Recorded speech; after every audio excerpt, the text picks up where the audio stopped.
আমি ওই সমস্ত ব্যক্তি বর্গদেরকে দ্ব্যর্থহীন কণ্ঠে বলতে চাই, আদর্শ নেতা হিসেবে একমাত্র নবী মুহাম্মদ সাল্লাল্লাহু আলাইহি ওয়াসাল্লামকে ছাড়া কোন আদর্শ নেতা মানা যাবে? কার সুপারিশের কারণে, কার শাফাআতের কারণে আপনি আমি জান্নাতে যাব? আপনি কি বলতে পারেন? দুনিয়াদার কোন নেতা নেত্রী কোন কর্মীর সুপারিশে আপনি আমি জান্নাতে যাব না। শুধুমাত্র আপনার এবং আমার জান্নাতের ফয়সালা হবে মুহাম্মদ সাল্লাল্লাহু আলাইহি ওয়াসাল্লামের শাফাআত এবং তারই সুপারিশের মাধ্যমে আপনার এবং আমার জান্নাত হবে। রাসূলুল্লাহ কি রাজনীতি করেন নাই? সাহাবায়ে কেরাম কি রাজনীতি করেন নাই? কিন্তু আপনার আমার মতন এই নোংরা রাজনীতি রাসূলুল্লাহ করে নাই। আপনার আমার মতন এই রাজনীতি কোন সাহাবায়ে কেরাম করে নাই। তাদের রাজনীতি ছিল পরিচ্ছন্ন এবং পবিত্র। কথা ঠিক নয় কি? মুআজ্জাজ হাজিরিন, প্রিয় ভাই সব, আমি পবিত্র কুরআনুল কারীমের সূরা আল মুমিন আয়াত নং 17, 18, 19 তিনটি আয়াতে কারিমা তেলাওয়াত করেছি। কুরআনুল কারীম এই তিনটি আয়াতকে সামনে রেখে আলোচনা করার চেষ্টা করব। আমা তৌফিকি ইল্লা বিল্লাহ। মহান রব্বুল আলামিন যিনি আমাদেরকে যাচাই এবং বাছাই করে আখিরি জামানার পয়গম্বর বিশ্বনবীর রাসূল আরবি সাল্লাল্লাহু আলাইহি ওয়াসাল্লামের উম্মত হওয়ার সৌভাগ্য দান করেছেন। আখিরি জামানার পয়গম্বর বিশ্বনবী রাসূল আরবি সাল্লাল্লাহু আলাইহি ওয়াসাল্লামের উম্মত হওয়ার জন্য পূর্ববর্তী অনেক নবী রাসূলগণও আল্লাহ জাল্লা শানু তার দরবারে দোয়া করেছেন।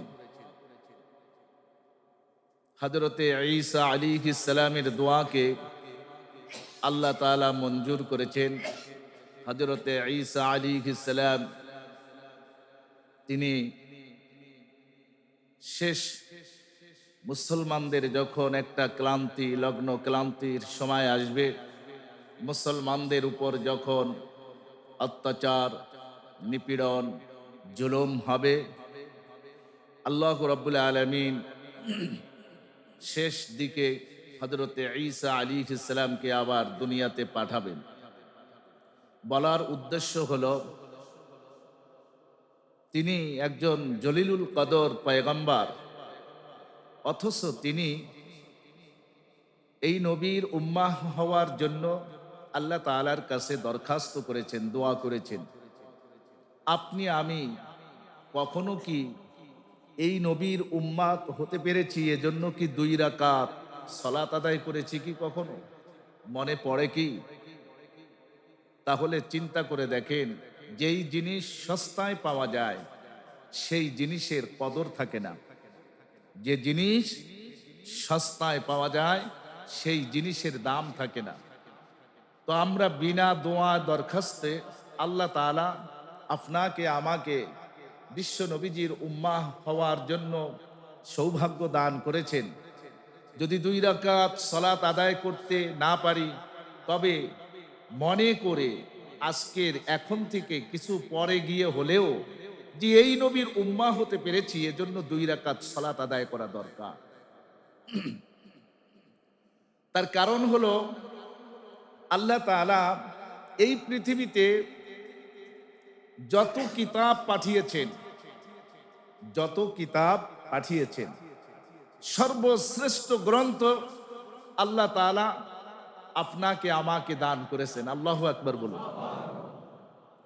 এই পৃথিবীতে আল্লাহ তাআলা আসমানি যত গ্রন্থ নাজিল করেছেন, সেই গ্রন্থর মধ্য থেকে কুরআনুল কারীম হলো শ্রেষ্ঠ গ্রন্থ। 104 খানা সহিফা আল্লাহ তাআলা কিতাব এবং সহিফা, সাহিফা বলা হয় ছোট ছোট যে কিতাব ছিল তাকে বলা হয় সাহিফা।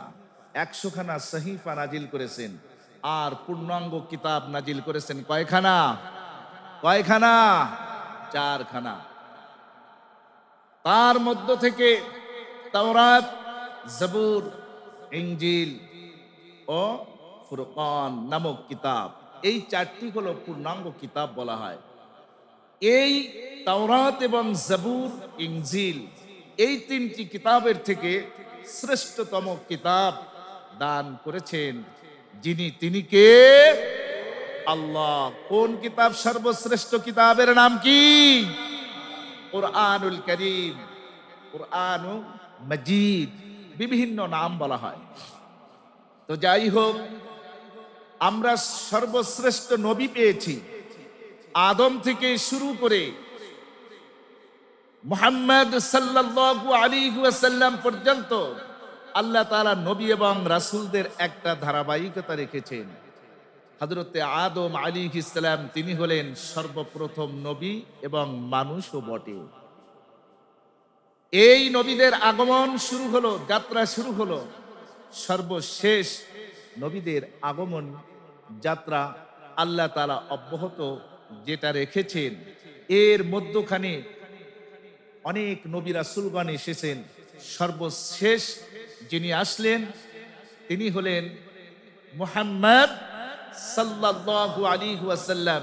তিনি হলেন সমস্ত নবী এবং রাসূলদের সরদার, ইমামুল মুরসালিন, খাতামুন নবিয়্যিন, লা নবিয়্যা বাদি। আল্লাহু আকবার।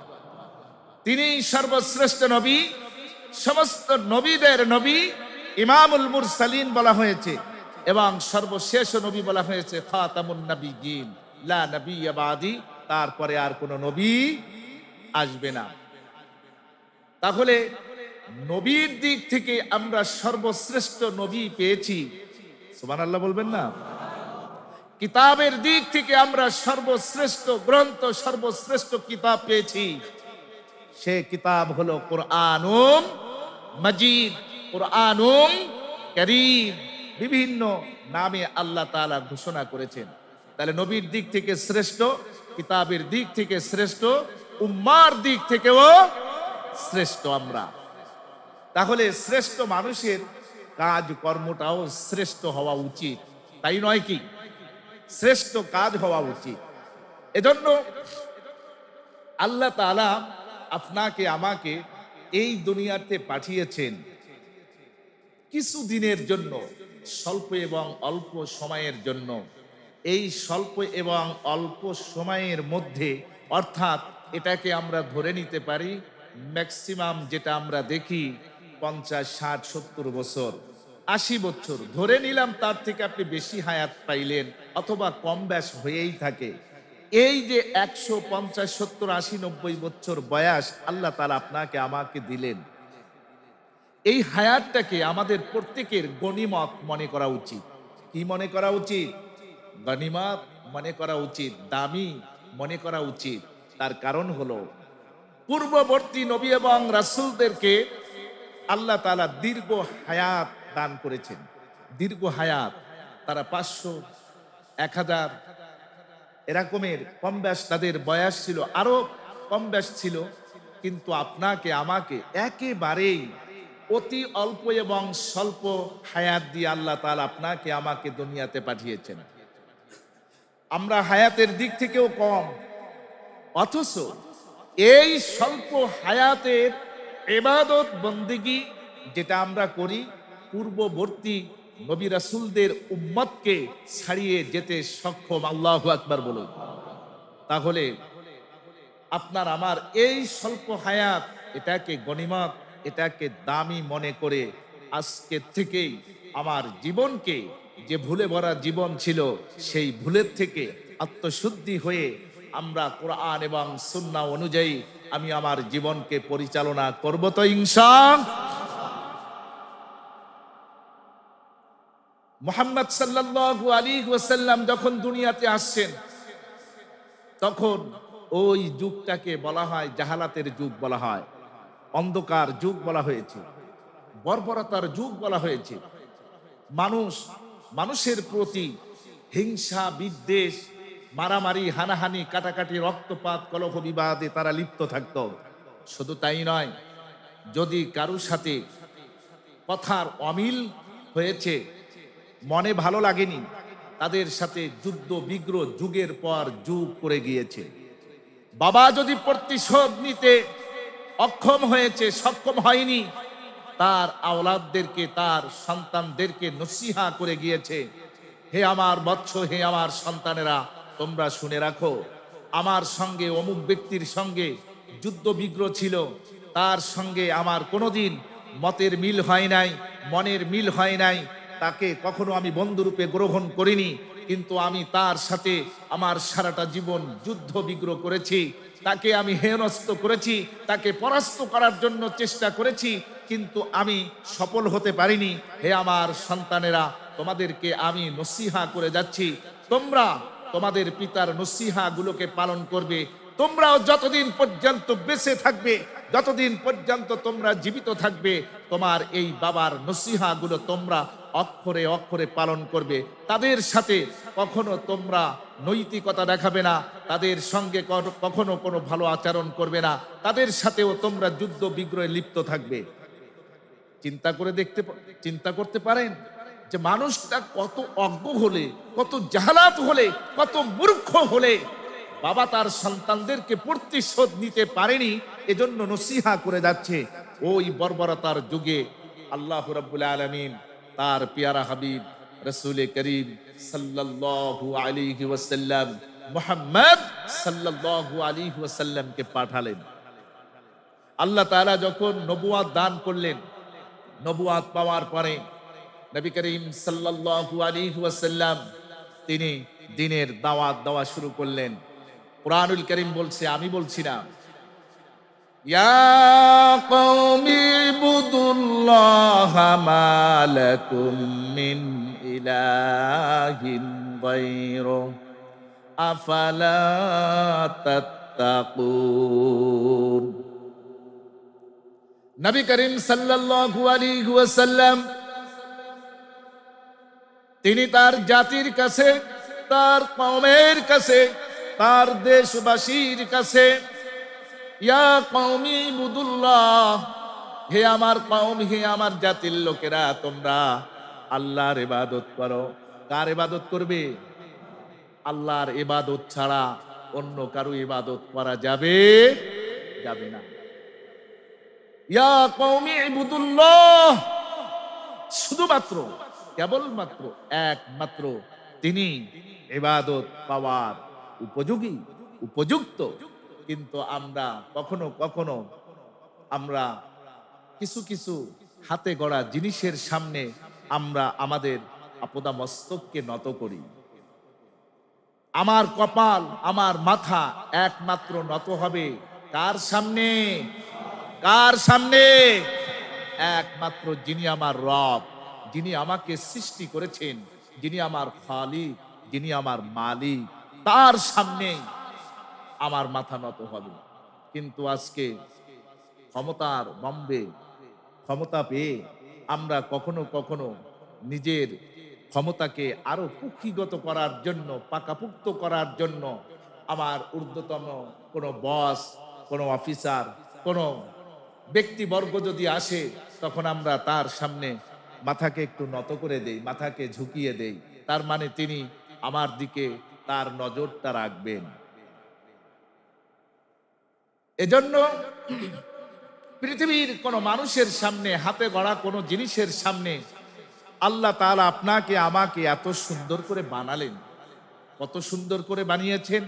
এখানে আমরা যতটা লোক আসছি, একটা লোকের চেহারার সাথে আর একজনের চেহারার মিল খুঁজে পাওয়া যায় না। কি কথা ঠিক নয় কি? এত সুন্দর করে নিখুঁত করে বানালেন আপনাকে আমাকে। সেই বানানেওয়ালাকে বাদ দিয়ে আজকে আমরা নিজেদের হাতে গড়া মূর্তির সামনে, মাটির পুতুলের সামনে আমরা কখনো কখনো মাথাকে নত করি। এটা বিধর্মীদের কথাই বললাম। আর আপনার আমার মতন ইমানদার যারা কালেমা পড়ে মুসলমান বলে দাবি করি, আপনার এবং আমার ঘরেও আমাদের অনেক পীরের ছবি আছে না নাই? অনেক পীরের ছবি আছে না নাই? অনেক নেতার ছবি আমার ঘরে আছে না নাই? আসতে বললেন মানে আছে না নাই? আমরা যেই নেতাকে অনুসরণ করি তার একটা ছবিকে আমি আমার ঘরের ভিতরে রাখি, আমি আমার অফিস রুমের ভিতরে রাখি। বারবার এই ছবিগুলো আমরা আপলোড দেই কি দেই না? নেতার সঙ্গের ছবিটা আপলোড দিতে ভালো লাগে, জনগণ দেখে মনে করবে যে না, অমুক নেতার অনুসারী এবং হিতাকাঙ্ক্ষী এবং শুভাকাঙ্ক্ষী, তিনি তার নেতার জন্য জীবন দিতে রাজি এবং প্রস্তুত আছে। আমি ওই সমস্ত ব্যক্তি বর্গদেরকে দ্ব্যর্থহীন কণ্ঠে বলতে চাই, আদর্শ নেতা হিসেবে একমাত্র নবী মুহাম্মদ সাল্লাল্লাহু আলাইহি ওয়াসাল্লামকে ছাড়া কোন আদর্শ নেতা মানা যাবে? যদি আপনি মুসলমান হয়ে থাকেন, যদি আপনি কি হয়ে থাকেন? এখানে যারা আছি আমরা সবাই মুসলমান। মুসলমান মুসলমান না কে কে সে হাত উঁচু করেন? আমরা সকলেই মুসলমান, কিন্তু মুসলমানের আওয়াজ হয়নি। মনে হচ্ছে যেন আপনারা কাপুরুষ, আপনারা বিড়ালের মতন। মনে হচ্ছে যেন আপনাদেরকে দেখলে আমার মনটাই এমন বলে, কেন আপনাদের ইমানের চেতনা, ইমান কেন উজ্জীবিত হবে না? আমরা একমাত্র আদর্শ নেতা হিসাবে কাকে মানবো আপনারা বলেন? তারপরেও জবান খুলতে কষ্ট লাগে, হাইরে মুসলমান। আদর্শ নেতা হিসাবে কাকে মানবো? মুহাম্মদ সাল্লাল্লাহু আলাইহি ওয়াসাল্লামকে আমরা আদর্শ নেতা হিসেবে মানবো। আদর্শ নেতা বানিয়ে দিয়েছেন কে? আল্লাহ। সেই মুহাম্মদ সাল্লাল্লাহু আলাইহি ওয়াসাল্লামকে আদর্শ নেতা হিসেবে মানতে আমাদের কষ্ট হয়, বলতে কষ্ট হয়। মুসলমান বলে তুমি দাবি করো, তুমি আবার জান্নাতে যাবে? কার সুপারিশ, কার সুপারিশের কারণে, কার শাফাআতের কারণে আপনি আমি জান্নাতে যাব? আপনি কি বলতে পারেন? দুনিয়াদার কোন নেতা নেত্রী, কোন কর্মীর সুপারিশে আপনি আমি জান্নাতে যাব না। শুধুমাত্র আপনার এবং আমার জান্নাতের ফয়সালা হবে মুহাম্মদ সাল্লাল্লাহু আলাইহি ওয়াসাল্লামের শাফাআত এবং তারই সুপারিশের মাধ্যমে আপনার এবং আমার জান্নাত হবে। আর সেই নবীকে নেতা হিসেবে দুনিয়াতে মানতে আপনার আমার কষ্ট হয়। কপালপোড়া জাতি, কপালপোড়া জাতির নাম হলো মুসলমান, বাংলাদেশের মুসলমান। যেহেতু আমরা বাংলাদেশের বৈধ নাগরিক, আমরা এই দেশের জনগণ, এ দেশে আমার জন্ম, আজ বিশ্ব নবীর কথা মুখে উচ্চারণ করতে আমাদের কষ্ট হয় যে তিনি আমার আদর্শ নেতা। এ কথা বলতে আপনার আমার কষ্ট হয়ে যায়। এখন এখানে চাপে পড়ে বললেও, এই মজলিসে এখন চাপে পড়ে বললেও আপনি বাহিরে গিয়ে সমালোচনা করবেন, হুজুর খালি রাজনীতির কথা বলে। মিয়া সাহেব, রাজনীতি, কোরআন হলো এমন এক রাজনীতি বিপ্লবী, এক কি বলা হয়, এটাকে এক গ্রন্থ বলা হয়েছে। কোরআনের মধ্যে নাই এমন কোন বিষয় আপনি খুঁজে পাবেন কি? কোরআনে কি রাজনীতি নাই? রাসূলুল্লাহ কি রাজনীতি করেন নাই? সাহাবায়ে কেরাম কি রাজনীতি করেন নাই? কিন্তু আপনার আমার মতন এই নোংরা রাজনীতি রাসূলুল্লাহ করে নাই। আপনার আমার মতন এই রাজনীতি কোন সাহাবায়ে কেরাম করে নাই। তাদের রাজনীতি ছিল পরিচ্ছন্ন এবং পবিত্র, কথা ঠিক নয় কি? তাহলে আমরা কার পদঙ্ক অনুসরণ করব? মুহাম্মাদুর রাসূলুল্লাহ সাল্লাল্লাহু আলাইহি ওয়াসাল্লামের পদঙ্ক অনুসরণ করব। বলতে পারেন শুধু নামাজের ক্ষেত্রে, রোজা রাখার ক্ষেত্রে, হজ এবং যাকাত দেওয়ার ক্ষেত্রে, মোটা মোটা কিছু আমলের ক্ষেত্রে আল্লাহ এবং আল্লাহর রাসূলের হুকুমগুলো মানব। আর বাহিরে গিয়ে রাষ্ট্র পরিচালনার ক্ষেত্রে আমরা আমাদের যেই সমস্ত নেতা নেত্রী আছে তাদের হুকুম মানব, তাদের কমান্ড মানব। তাহলে আপনি প্রথম নাম্বার হলো ধোঁকাবাজ, আপনি প্রথম নাম্বারই হলো সিটার, আপনি প্রথম নাম্বারই হলো বাটপার, বেঈমান, মুনাফিক মার্কা মুসলমান আমরা। কথা ঠিক নয় কি? আল্লাহর নবীজি বলেন, লা ঈমানা লিমান লা আমানাতা লাহু, যার মধ্যে আমানতদারি নাই সে ঈমানদার নয়। যার মধ্যে কি নাই? আমানতদারি নাই। আল্লাহর নবীজি বলেন সে ঈমানদার নয়। আমানতদারি তো বুঝি, আমানতদারি বুঝি তো। আল্লাহ তাআলা শরীর প্রত্যেকটা বিধান আপনার এবং আমার উপরে রেখেছেন। আপনি আমি এটা আমানত নিয়েছি, আমানত রেখেছি। আল্লাহ তাআলার আমানতকে আপনি আমি গ্রহণ করলাম, মেনে নিলাম। কিন্তু রাজনীতির ক্ষেত্রে আপনি এবং আমি যদি এই আমানতকে যথাযথভাবে যদি আমরা যদি গ্রহণ না করি, ব্যবহার যদি না করি, আল্লাহর নবীজি বললেন তাহলে প্রথম নাম্বারে তোমার মধ্যে ঈমান নাই। কি নাই? কি নাই? আমার মধ্যে ঈমান নাই। সর্বপ্রথমেই বলা হচ্ছে যার মধ্যে আমানতদারি নাই তার মধ্যে কি নাই? ঈমান নাই। এখন যার ঈমান নাই সে কি? সে কি? বেঈমান। সে কি? যার ঈমান নাই সে কি হবে? কি হবে? এখন আমি যদি কথার কথা বলছি, আপনাদেরকে যদি বেঈমান বলি, রাগ করবেন? খুশি হবেন? খুশি হবেন? আজকে যে কথা বলতেছি একটু পরেই তো সমালোচনা করবেন, হুজুর বেঈমান বানায় ফেলাইলো আমাদেরকে। হ্যাঁ, আমরা মুসলমান, জুমার সালাত আদায় করলাম, হুজুরের পিছনে আর হুজুর আমাদেরকে কয় বেঈমান। আমি বলছি না, আমি বলছি না। কে বলছেন? রাসূলুল্লাহ বলছেন, লা ঈমানা লিমান লা আমানাতা লাহু, যার মধ্যে আমানতদারি নাই তার মধ্যে ঈমান নাই। আর যার মধ্যে ঈমান নাই সে কি? আপনারা বলেন, আমি বলবো না। সে কি? আপনারা বলছেন কিন্তু আমি বলি নাই, বেঈমান। যার মধ্যে আমানতদারি নাই তার মধ্যে কি নাই? আবার বলেন, আবার বলেন, সবাই মুখ খোলেন। সে কি? বেঈমান। আমরা কি বেঈমান হতে চাই? আমরা কি হতে চাই? ঈমানদার হতে চাই। তাহলে আমার আমানত যথাযথভাবে ঠিকঠাক রাখতে হবে। কি রাখতে হবে? আমানত ঠিক রাখতে হবে। আমানতের খেয়ানত করা যাবে কি? যাবে কি? আমানতের খেয়ানত সম্পর্কে যদি আলোচনা করি, আমি নিজে ইমামও, আমিও আমানত যথাযথভাবে আমি পারছি না রক্ষা করতে। চেষ্টা করতেছি, চেষ্টা করি, আমানত রক্ষা করার চেষ্টা করি। আপনারা সকলেই আমানত রক্ষা করার চেষ্টা করবেন। আসলে এ কথা বললে আমি গুনাহগার হয়ে যাব। চেষ্টা করবেন মানে কি? আল্লাহ বলছে, আল্লাহর নবীজি বলছে, তোমার মধ্যে যদি আমানতদারি যদি না থাকে তাহলে তোমার মধ্যে ঈমান নাই, তুমি বেঈমান। বেঈমান হয়ে কি আমরা সারাটা জীবন থাকতে চাই? ঈমানদার হতে চাই না?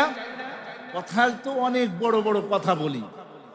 এরপরে রাসূলুল্লাহ বললেন, ওয়ালা দীনা লিমান লা আহদা লাহু, যে ওয়াদা বরখিলাপ করে তার মধ্যে দিন নাই। যে ওয়াদা বরখিলাপ করে তার মধ্যে কি নাই? দিন না থাকলে কি সে বেদিন? বেদিন। দিন না থাকলে কি? বেদিন। কি নষ্ট করলে? ওয়াদা। ওয়াদা। আমরা কিন্তু এত প্রতিশ্রুতি দেই, এত ওয়াদা দেই, নির্বাচনে আসলে নেতা কর্মীরা চাউল খাওয়াবে 10 টাকা, চাউল খাওয়াবে 20 টাকা। এত প্রতিশ্রুতি দেওয়া হচ্ছে এই জাতির সঙ্গে। এই জাতিকে তারা একটা খেলনার পুতুল বানিয়েছে। কথা ঠিক নয় কি? আপনাকে আমাকে খেলনার পুতুল বানিয়েছে। আমরা খেলনার পুতুল হতে চাই না। আমরা কি খেলনার পুতুল হতে চাই? নেতা কর্মীরা আমাদেরকে ওয়াদা দিবেন, আমাদের সঙ্গে প্রতিশ্রুতি দিবেন, ঘরে ঘরে চাকরি দিবেন, বিদ্যুৎ দিবেন, এটা দিবেন, ওটা দিবেন। কিন্তু নির্বাচনে যখন পাশ হয়ে যায় ওই সমস্ত নেতাকে খুঁজে পাওয়া যায় না। তারা অবৈধ অর্থ উপার্জনের জন্য তারা ব্যস্ত থাকে, কথা ঠিক নয় কি? যেটা আমরা ইতিপূর্বে দেখেছি, এই দেশের নেতা কর্মীরা, এই দেশের এমপি মন্ত্রীরা যারা 15-16 বছর যারা ক্ষমতায় ছিল, এই দেশটাকে লুটে পুটে খেয়েছে, কথা ঠিক নয় কি? তারা বিদেশে এরকমের বাড়ি করে করে এখন তারা পালিয়ে গিয়েছে, কথা ঠিক নয় কি? আমরা এই জাতি বারংবার ধোঁকা খেতে চাই না, ধোঁকায় পড়তে চাই না। আমরা কাউকে ধোঁকা দিব, আমরা কাউকে ধোঁকা দিতে চাই না। আমরা এমন এক নেতা বেছে নিব, যেই নেতা আপনাকে আমাকে কোরআনের দিকে আহ্বান করে, আল্লাহর দিকে আহ্বান করে, রাসূলের সুন্নাহ পালনের কথা বলে। আমরা এমন নেতাকে বেছে নিতে পারি না? পারি না? অবশ্যই এটা মানতে হবে। আপনি যদি মুসলমান বলে যদি দাবি করেন, তাহলে এমন নেতা নির্বাচিত করতে হবে, এমন নেতার অনুসরণ করতে হবে, এমন নেতাকে মানতে হবে যেই নেতা আমাদেরকে নামাজ আজান হলে মসজিদ থেকে যখন মুয়াজ্জিন আজান দেয়, হাইয়া আলাস সালাম হাইয়া আলাল ফালাহ, তখন মুয়াজ্জিন যখন আজান দিবে আপনাকে আমাকে কল্যাণের দিকে আহ্বান করছে, আপনাকে আমাকে সালাহ আদায় করার জন্য আহ্বান করছে। যেই নেতা বলবে মসজিদ থেকে মুয়াজ্জিন আজান দিয়েছে, চলো আমি নেতা হিসেবেও সালাত আদায় করব, তোমরা কর্মীরাও তোমরাও সালাত আদায় করবে, এমন নেতার অনুসরণ করা যাবে কি? যাবে কি? 100% এমন নেতা আমরা অনুসরণ করব, করব তো? এমন নেতাকে নির্বাচিত করতে হবে, এমন নেতাকে পার্লামেন্টে পাঠাতে হবে। শুধু ইসলাম ধর্মটাকেই মনে করেছি আমাদের ধর্ম ইসলাম, রাষ্ট্র ধর্ম ইসলাম করতে হবে, রাষ্ট্রকে ইসলাম অনুযায়ী চালাতে হবে। রাষ্ট্রকে কি অনুযায়ী চালাতে হবে? ইসলাম অনুযায়ী চালাতে হবে। রাষ্ট্রকে কোরআন দিয়ে চালাতে হবে। যেই রাষ্ট্র কোরআন দিয়ে চলবে, যেই রাষ্ট্র কোরআনের নিয়ম নীতি অনুযায়ী চলবে, ওই দেশের মধ্যে অভাব থাকলেও মানুষের মধ্যে এক ভ্রাতৃত্ববোধ থাকবে। আল্লাহু আকবার! ভ্রাতৃত্ববোধ থাকবে। অভাব থাকলেও সেই জাতির মধ্যে ভ্রাতৃত্ববোধ থাকবে। আর যখন দেশ সুন্দরভাবে চলবে, অর্থ সম্পদের কোনো অভাব অনটন কিছুই নাই, কিন্তু কোরআন দিয়ে রাষ্ট্র চলবে না, দেখবেন বিভিন্ন জায়গায় আল্লাহ তাআলার আযাব আর গজব লেগে যাবে। এখান থেকে আগুন লাগবে, ওখানে গাড়ি অ্যাক্সিডেন্ট হবে, এই দুর্ঘটনা সেই দুর্ঘটনা। কেন? আল্লাহ রাব্বুল আলামিন বলেন, ওয়ালাউ আন্না আহলাল কুরা আমানু ওয়াত্তাকাউ লাফাতাহনা আলাইহিম বারাকাতিন মিনাস সামাই ওয়াল আরদ। যেই জনপদের লোকেরা, যেই দেশের লোকেরা, ওয়ালাউ আন্না আহলাল কুরা আমানু, আল্লাহর উপর পরিপূর্ণ ঈমান আনবে, আল্লাহর উপরে পরিপূর্ণ বিশ্বাস স্থাপন করবে, আল্লাহকে ভয় করবে, ওই জনপদের লোকেদেরকে আল্লাহ তাআলা দুই দিক থেকে রহমত নাজিল করবেন। আল্লাহু আকবার বলুন। কয় দিক থেকে? আসমানের সমস্ত রহমতের দ্বার, সমস্ত রহমতের দরজাকে উন্মুক্ত করে দিবেন। আল্লাহু আকবার। জমিন থেকে সমস্ত রহমতের দরজা খুলে দিবেন। জমিন থেকে আল্লাহ তাআলা ফসল উৎপন্ন করবেন, এমন ফসল যা কল্পনা করতে পারবেন না, যা বর্তমানে এখন আফগানে আল্লাহ তাআলা দান করেছেন। গোটা বিশ্বকে তাক লাগিয়ে দিয়েছে আফগান। তাদের রাষ্ট্র চলে কি অনুযায়ী? কোরআন দিয়ে রাষ্ট্র চলছে। আল্লাহ তাআলা রহমত নাজিল করেছে আফগানে। আল্লাহু আকবার। আমার বাংলার জমিন সোনার বাংলা, সোনার বাংলা শুধুমাত্র নামে আছে, কাজে নাই।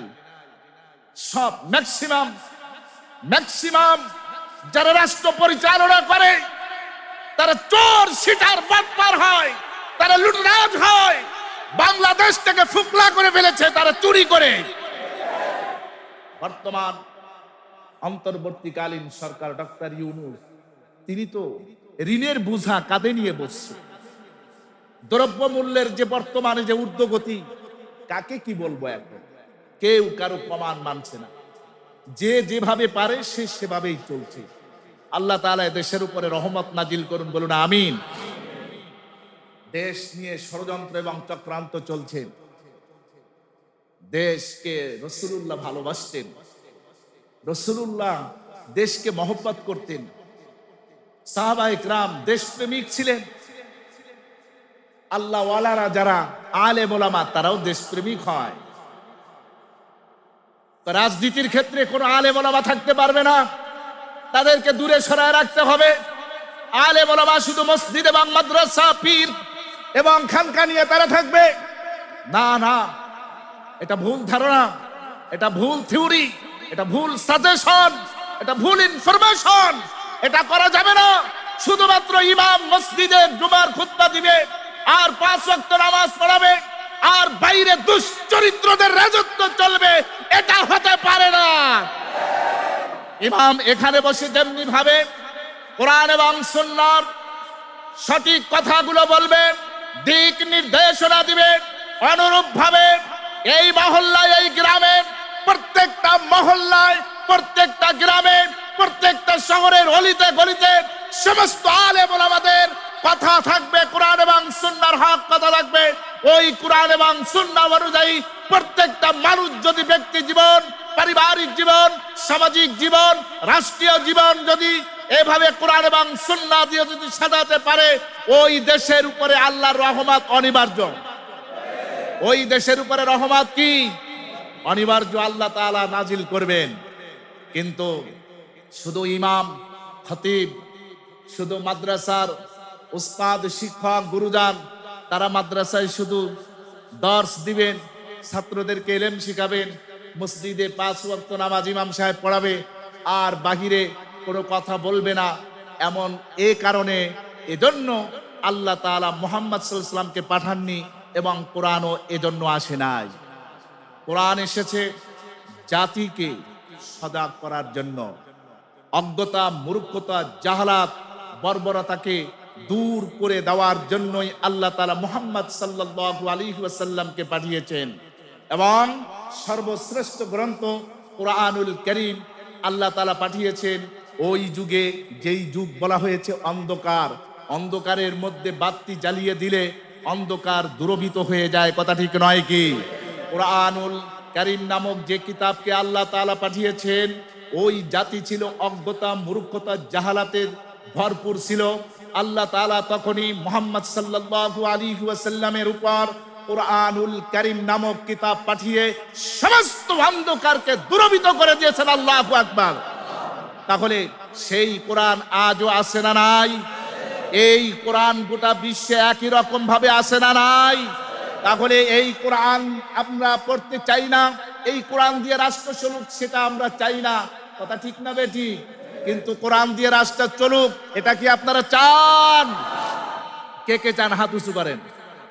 আল্লাহু আকবার, হাত নামান। আলহামদুলিল্লাহ। এরকমের মোমেন মর্দে মুজাহিদ হতে হবে, এমন ইমানদার হতে হবে। কোরআনের এবং কোরআন এবং সুন্নাহর বিপক্ষে কেউ যদি কথা বলে, সেখানে তাদের বিরুদ্ধে দাঁড়াতে হবে, তার বিরুদ্ধে কথা বলতে হবে, সোচ্চার হতে হবে। ও মুসলমান, আপনারা রাজি আছেন তো?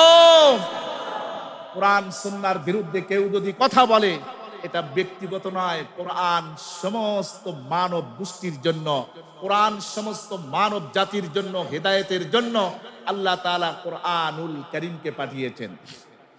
আমি সূরা আল মুমিনিনের 17 এবং 18, 19 কয়েকটি আয়াত তেলাওয়াত করেছি।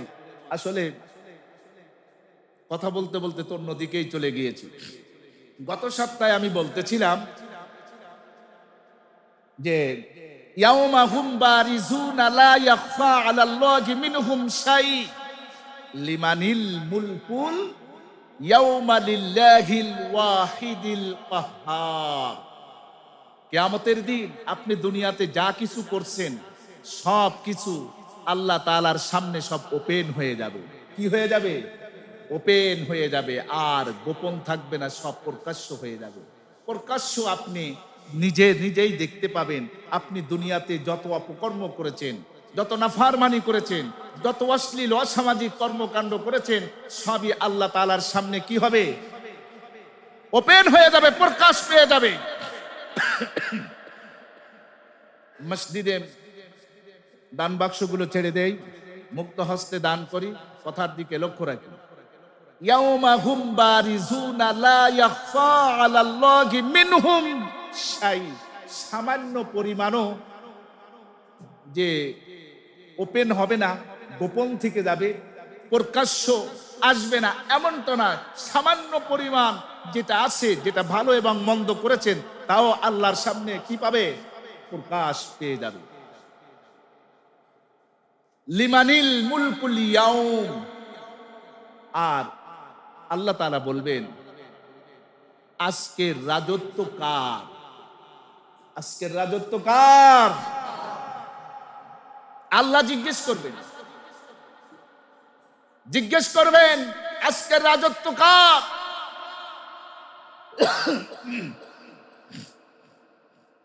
নীরব, নিথর, নিস্তব্ধ হয়ে যাবে, কেউ কোনো কথা বলবে না। আল্লাহ রাব্বুল আলামিন জিজ্ঞাসা করবেন, মালাকুল মাউত আজরাইলকে ডাক দিয়ে বলবেন, ও আজরাইল, পৃথিবীর সমস্ত মানব মণ্ডলীকে, সমস্ত মানব মণ্ডলীর রূহ কি তুমি হরণ করেছো? মালাকুল মাউত বলবেন, আল্লাহ তাআলা, পৃথিবীর সমস্ত মাখলুকাত একমাত্র 4 জন ব্যতীত আর সমস্ত মাখলুকাতের রূহকে হরণ করা হলো। আল্লাহ তাআলা জিজ্ঞেস করবেন, বাকি আছে আর কয়জন? মালাকুল মাউত বলবেন, 4 জন। মিকাইল, ইসরাফিল, জিবরাইল আর আমি আজরাইল। আর আপনি তো আল্লাহ, আপনি আছেন। আল্লাহ রাব্বুল আলামিন বলবেন, মালাকুল মাউত, এবার মিকাইল এবং ইসরাফিলকে, তাদেরও রূহকে কবজ করে নাও। মিকাইল আর ইসরাফিল মারা যাবেন। আল্লাহ তাআলা জিজ্ঞেস করবেন, আর কে কে বাকি আছে? মালাকুল মাউত বলবেন, আল্লাহ তাআলা, এবার জিবরাইল ফেরেশতা বাকি আছে, আর আমি মালাকুল মাউত বাকি আছি। আল্লাহ তাআলা বলবেন, এবার জিবরাইল ফেরেশতার রূহকেও হরণ করো। জিবরাইল ফেরেশতা কে? যিনি সমস্ত নবী রাসূলদের কাছে আল্লাহ তাআলার ঐশী বাণীগুলো নিয়ে আসতেন। তার নাম হলো কি? জিবরাইল। তাকে রুহুল আমিনও বলা হয়েছে, তাকে রুহুল আমিনও বলা হয়। এবার জিবরাইলের রূহকে মালাকুল মাউত নিয়ে যাবেন। আল্লাহ তাআলা জিজ্ঞেস করবেন, বাকি আছে কে? মালাকুল মাউত বলবেন, আমি আল্লাহ বাকি আছি, আমি মালাকুল মাউত, আমি আজরাইল বাকি আছি। আল্লাহ তাআলা বলবেন, মাউত মরে যা। এ কথা বলবেন যখন মালাকুল মাউত মারা যাবে। মালাকুল মাউত মারা যাবার পরে আল্লাহ তাআলা জিজ্ঞাসা করবেন তখন, লিমানিল মুলকুল ইয়াউম, আজকে রাজত্ব কার? লক্ষ লক্ষ কোটি কোটি সমস্ত নবী রাসূলদের উম্মাহ গুলো হাসরের ময়দানে উপস্থিত থাকবেন। আল্লাহ তাআলা এইভাবে জিজ্ঞেস করবেন, কেউ কোনো জবাব দিবেন না। আল্লাহ তাআলা নিজে নিজেই জবাব দিয়ে বলবেন, লিল্লাহিল ওয়াহিদিল কাহ্হার, আজকের রাজত্ব আমার। আনাল মালিকু, আইনাল জাব্বারুন, আইনাল মুতাকাব্বিরুন, কোথায় সেই স্বৈরাচার প্রভাব প্রতিপত্তি, সেই স্বৈরাচার জালিম বাদশা, রাজা বাদশারা কোথায়? কোনো আওয়াজ থাকবে না। কোনো আওয়াজ থাকবে?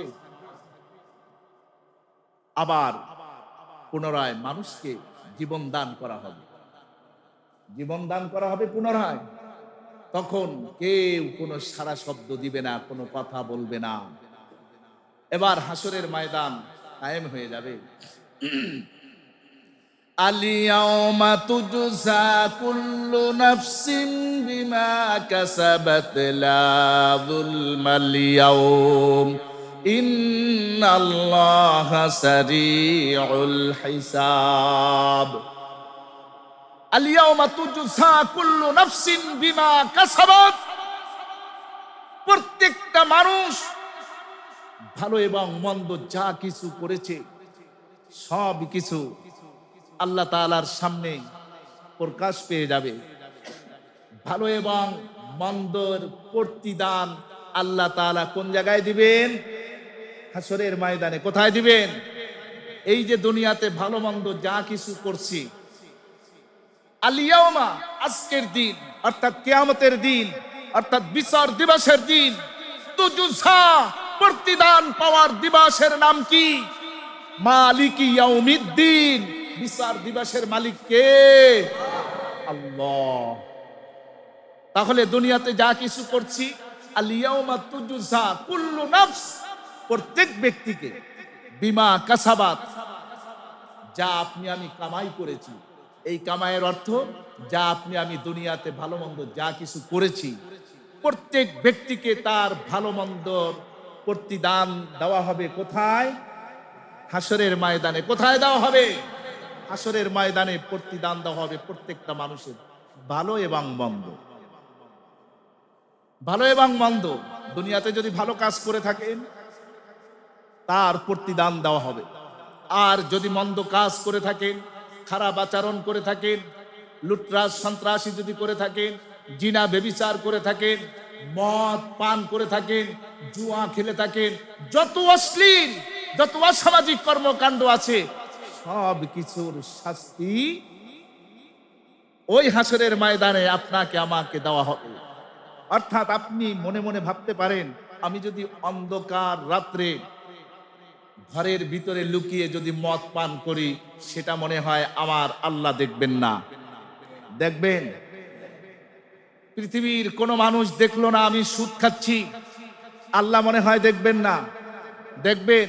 আমি ঘুষ খাচ্ছি, দুনিয়ার কোন মানুষ দেখবে না, একমাত্র যিনি দিচ্ছেন আর যিনি গ্রহণ করছেন, এই দুইজন লোক ছাড়া আর কেউ নাই। আছে?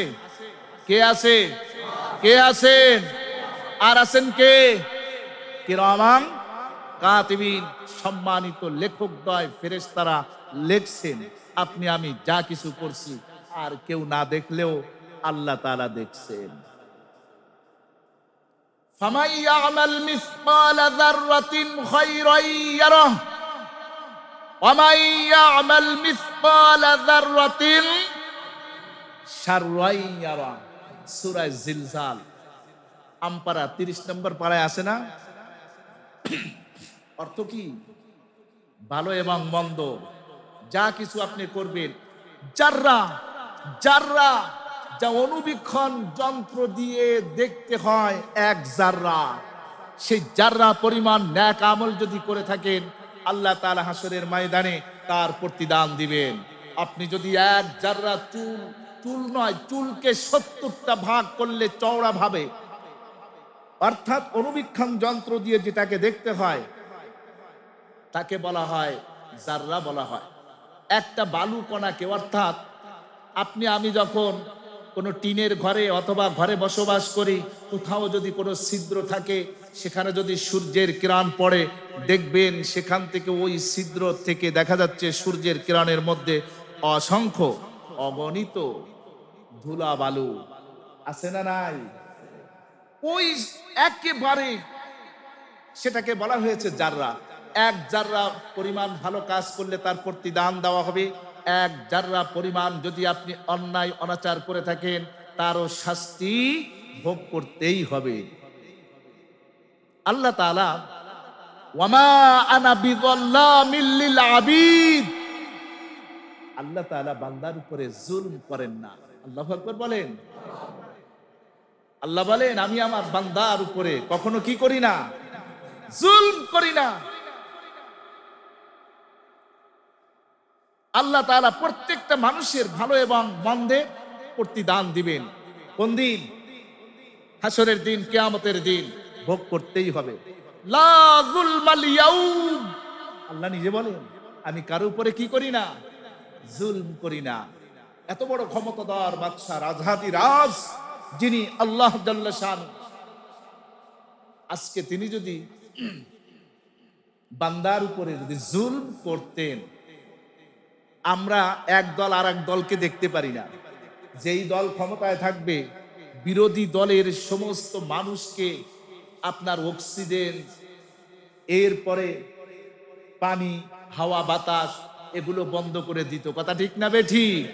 আপনার আমার যেভাবে মন মানসিকতা তৈরি হয়েছে রাজনীতির ক্ষেত্রে, আল্লাহ তাআলা এত বড় রাজহাতি রাজ, তিনি লা যুলমাল ইয়াউম, কারো উপরে জুলম করবেন না, একটা ফোঁটাও জুলম করবেন না।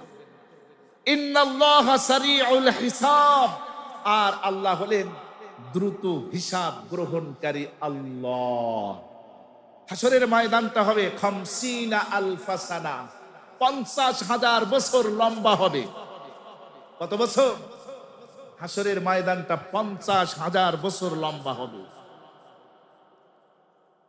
সূর্যটা মাথার এক বিরাস্ত উপর চলে আসবে, জমিনটা হবে তামার, মাথার মস্তিষ্ক ফুটান্ত ডেক্সিন ন্যায় টকবক করে ফুটতে থাকবে। হাসরের দিনে পানি পানি শব্দ হয়ে যাবে, নাফসি নাফসি বলতে থাকবে। ওই দিন একমাত্র রাসূলুল্লাহ ছাড়া আপনাকে আমাকে আর কেউ সুপারিশ করতে পারবেন না। আল্লাহ রাব্বুল আলামিন বলেন, মান যাল্লাযী ইয়াশফাউ ইনদাহু ইল্লা বিইযনি, কে সে যে আমার অনুমতি ছাড়া সুপারিশ করবে? পারবে কি কে? কে সুপারিশ করবেন? রাসূলুল্লাহ। আল্লাহ তাআলা পারমিশন দিবেন, হাবিব আপনি আপনার উম্মতদেরকে সুপারিশ করুন। আল্লাহু আকবার বলুন। শুধু তাই নয়, আল্লাহ রাব্বুল আলামিন আরশে আজিম থেকে তার পেয়ারা হাবিব মুহাম্মদুর রাসূলুল্লাহ সাল্লাল্লাহু আলাইহি ওয়াসাল্লামকে ডাক দিয়ে বলবেন, ইয়া মুহাম্মদ ইরফা রা'সাকা ওয়াসাল তু'তা ওয়াশফা তুশাফা। হাবিব আপনি আপনার উম্মতদেরকে আপনি সুপারিশ করুন, যার ব্যাপারে আপনি সুপারিশ করবেন আমি আল্লাহ তাআলা তার ব্যাপারে সুপারিশকে কবুল করে নিব। আল্লাহু আকবার। আল্লাহর নবীজি কিয়ামতের দিন আপনাকে আমাকে যেন সুপারিশ করুন, আল্লাহর নবীজির সুপারিশ যেন আপনার আমার জন্য যেন ও আপনার এবং আমার উপরে যেন ওয়াজিব হয়ে যায়। বলুন আমিন বলুন। আল্লাহ রাব্বুল আলামিন বলেন, ইয়ালামু খাইনাতাল আয়ুনি ওয়া মা তুখফিস সুদূর। অন্তর এবং চক্ষু কি লুকোচুরি খেলে এ ব্যাপারে পৃথিবীর কেউ না জানলেও কে জানেন? কে জানেন?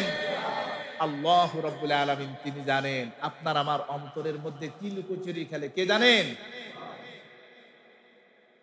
আল্লাহ ছাড়া আপনার আমার পাশে যদি আমার স্ত্রী থাকে, আমার অন্তরের মধ্যে কি আছে, আমার ব্রেনের মধ্যে কি ঘুরপাক খাচ্ছে, একই বালিশে ঘুমান্ত অবস্থায় স্ত্রীও জানে না। এমনটা ঠিক নয় কি? অনেক সময় স্ত্রীকে রুমের ভিতরে রেখে স্বামী রাতের অন্ধকারে কোথাও চলে যাচ্ছে, স্ত্রী বেচারি তিনি জানেন না স্বামী কোথায় যাচ্ছে। আছে না এমন লোক? আছে না এমন লোক? আছে না নাই? আল্লাহ তাআলা বলেন, তোমার চোখের চাউনি, তোমার চোখের টিপ্পনি, তুমি কি কাটছো, কি বুঝাতে চাচ্ছ।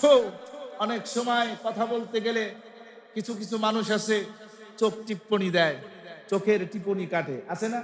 তার মানে ওনাকে এরকম বলে, দোষ তিরস্কার করতেছি আর কি। ইয়ালাম খাইনাতাল আয়ুন, এই চোখে কি টিপ্পনি কাটে, কি বুঝাতে চাচ্ছ তুমি অন্যকে, আর তাকে কি হ্যারেস করছো, তাকে প্রতিপন্ন করছো, লাঞ্ছিত করছো কথার মাধ্যমে, চোখের ইশারায়। কে জানেন? ইয়ালামু খাইনাতাল আয়ুন ওয়া মা তুখফিস সুদূর।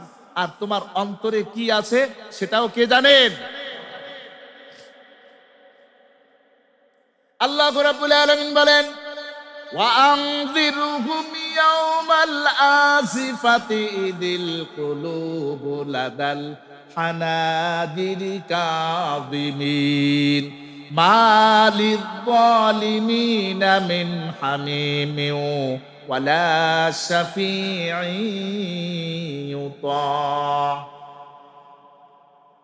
সময় হয়ে গেছে, অনেক 1 মিনিট বেশি হয়ে গেছে। যাই হোক, আমি আর সামনে সময় বাড়াতে চাচ্ছি না, আপনারও অনেক সময় অধৈর্য হয়ে যান।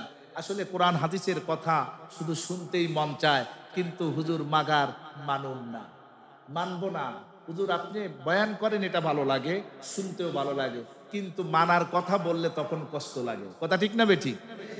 আজকে যা কিছু বলেছি, সর্বপ্রথমে আল্লাহ তাআলা আমাকে, এরপরে আপনাদের সকলকে আমল এবং পালন করবার তৌফিক দান করুন, বলুন আমিন।